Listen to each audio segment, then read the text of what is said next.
Hello, this Missed Code video counting down my favorite animated shorts produced during Disney's Renaissance was sponsored by Chris over on Patreon. If you want to throw your support in, possibly suggest some video ideas of your own, guaranteeing a spot on the schedule, just visit my Patreon. Link is in the description. And now, on with the show. A little while ago, I made a video counting down my favorite modern Disney animated shorts produced under the current regime at the studio.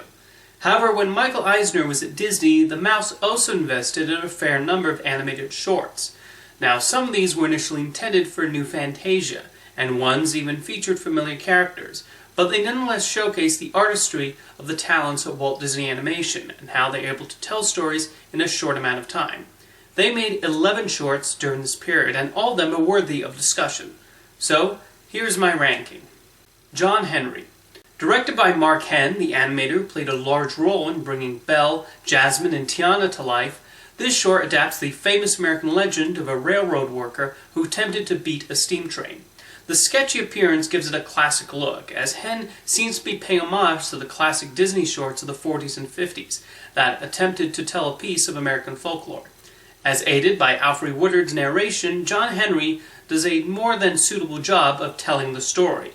There's the proper amount of drama and brooding interest for John to succeed, and there's definitely a message about human power versus machine that's been woven into the narrative. For those unfamiliar with the tale of John Henry, this short makes for solid viewing. Trail Mix-Up. One of 3 Roger Rabbit shorts produced by the studio, this cartoon, directed by Barry Cook, proved to be a lively and energetic trip through a forest as Roger tries to catch Baby Herman. It's a formula that was well established in the 2 previous Roger Rabbit shorts, but it still works quite well with extremely funny sight gags. The short gets wackier and wackier as it goes along, and the animators employ multiple clever ideas, including when Roger's split into multiple tiny Rogers, and when him and Baby Herman crash into Mount Rushmore. The Woodland Forest, a frequent setting in cartoons, gives a sort of further classic feel, and the casting of Jessica Rabbit as a park ranger is taken to its full advantage. This was the last piece of Roger Rabbit animation released by Disney, but the character at least went out on a strong note. Destino. A planned collaboration between Walt Disney and Salvador Dali that finally came into fruition many years later, this is an artistic and mesmerizing piece of unique filmmaking that's definitely a product of Dali's mind.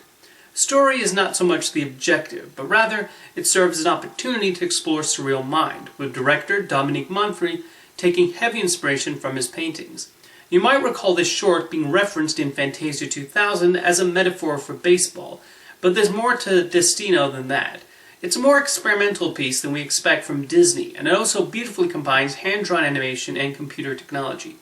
Roy E. Disney produced this in secret behind Michael Eisner's back, and it's a pleasure to see it completed and out there. There's even a feature-length documentary about its making that's worth watching. Lorenzo. This is a Disney short I long desired to see, and it was even nominated for an Oscar, but for some reason the studio kept it locked away, until they released a collection of the studio's recent animated shorts a few years ago. Directed by Mike Gabriel and based on an idea by legendary Disney artist Joe Grant, this is a humor short of a pompous cat who gets his comeuppance when his tail magically gets a life of its own. Brilliantly set to tango music, the animators match the cat's fluid movements so well, and the energy never lets up. The background's also masterfully crafted and designed, and the story itself takes some interesting turns. The wait to see Lorenzo was a long one, and it definitely matched my high expectations. Off His Rockers. A mix of computer animation and hand-drawn animation, released 3 years before Toy Story, this works as both a technological experiment and a touching story. Following a similar idea as the CG hand-drawn animation test John Lasseter and Glenn Keane put together at Disney in the 80s, there is a very Pixar-like feel to this short about a rocking horse who just wants his owner's attention again. Rob Beckus gives the horse a lot of personality and handles the difficult movements extremely well. And even the young boy he attempts to impress is given a proper arc through the runtime. Bruce Brown's music adds to the warm heart imbued into the short by director Barry Cook, and you definitely finish watching it with a smile. Disney has sadly ignored this short since it played in front of Honey, I Blew Up the Kid, but all it takes is a quick YouTube search to find this delightful little film. Runaway Brain. Taking Mickey Mouse in a wildly different and unexpected direction, this cartoon is hilariously macabre with its plot of our favorite mouse getting his brain switched by a mad scientist. Chris Bailey manages the tricky balancing act of making the short both appropriately scary at points while still delivering the laughs. The Disney in-jokes littered throughout the short are nice touches. I particularly like the scientist being named Dr. Frankenolly. Clever. A lot of credit also goes to animator Andres Deja, who must have had a ball of a time taking Mickey in this deranged direction. There's something hilarious about hearing Mickey's chirpy voice coming out of a giant peat, while Jim Cummings voices the evil Mickey. For a long time, Runaway Brain attained almost a legend status, as Disney kept it hidden away for years. But since releasing it on DVD in 2004, it's been widely available, and it still stands as one of the highlights of Mickey Mouse's lengthy career. Roller Coaster Rabbit. Setting the story in a country fair, director Rob Minkoff and the animators seem to delight in torturing poor Roger Rabbit to hilarious results. From pointy darts to an irritated bull, Minkoff finds quite a few scenarios to mess around with that cartoon bunny. Of course, the big set piece is a roller coaster ride, and that's when the short truly revs up its engines. The speed at which the animators move Roger and Herman through the tracks is sensational, especially when you consider all the sight gags they throw in, right down to having them leave the frame at one point.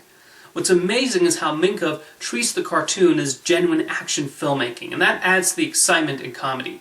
Again, there are the expected Droopy and Jessica cameos, and it all adds to an appropriately fun ride that must have been a blast to see before Dick Tracy. The Prince and the Pauper. When the triumphant opening theme begins, we know we're going to get a special treat. Adapting Mark Twain's classic story, director George Scribner manages to give a massive scope to this medieval England depicted here. Andres Deja brings so much life to the two Mickey lookalikes, and his friendship with Goofy and Donald Duck is incredibly sweet. The three of them have wonderful chemistry, and the humor definitely has that winning Disney charm. Yet there's also a gravitas depicted here, and that gives an added emotional element, making Prince and the Pauper worthy of its 25-minute runtime. There are actual stakes presented here, with Pete serving as quite a cold-hearted villain. This short manages to take this familiar story that has been adapted multiple times and gives it the necessary fresh spin, and definitely a deserving adventure for Mickey and his pals. One by One.